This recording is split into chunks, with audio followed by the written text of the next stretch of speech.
Dorchester County Courthouse. This courthouse right before you would be where the slaves were sold for hundreds of years. Right here. Wow. Right in front of that courthouse right there. She would have seen this courthouse and that Episcopal church that's behind us. Okay? She walks up and down this street coming into town for where we left out. Okay? This is a part of her world. Right? And also it's a spot where she orchestrates her first rescue attempt with her niece Keziah Boley and her 2 children. She is Harriet Tubman at this time and made it to freedom. And it's in Pennsylvania with a gentleman by the name of William Still. They consider William Still the father of the Underground Railroad, along with another important gentleman by the name of Frederick Douglass. Both of these guys are fighting vigorously against the institution of slavery. Mr. William Still makes sure you're good once you get to Pennsylvania. He puts you up, gets you introduced to this black society, and as long as you follow his directions, you stay free. If you do not, you will be caught and taken back into slavery.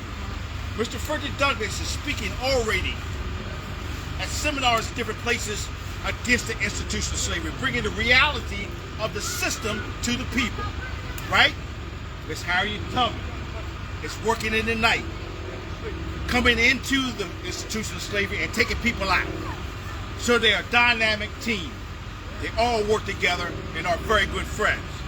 Now in a location where our freedom was jeopardized for hundreds of years, we have representation of the most powerful figure in African American history, represented in 2 different times and periods of life.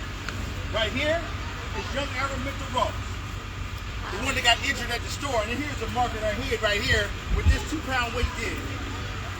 Okay?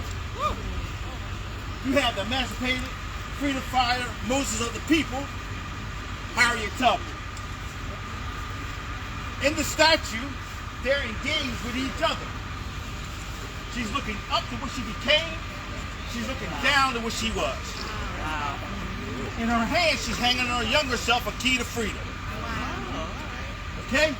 All around the bottom of this statue is the reality of the cruel act of slavery. Shackles. But inside these shackles is representation of the ones that were free inside of slavery. Once again, doesn't mean nothing. As long as you are in a slave state, with freedom, you're still a slave. And you'll see that with some that are open, some that are closed. Now, we talked about oxen. This would be a yoke for oxen. It would be in the right size, there's only half of it. So this would go around the neck of the oxen. Right? They're very huge beasts. But the spiritual component about this is she's stepping on the yoke of ox and broken the bondage of slavery here. Right? They're facing north. The compass point up here is the compass point north. Behind them is the south. They're not paying attention to none of that. If she could, in the time, she would hand herself freedom. She's looking up to what she became. So this represents the niece that she did? No, this is her at a younger time, 14 years old.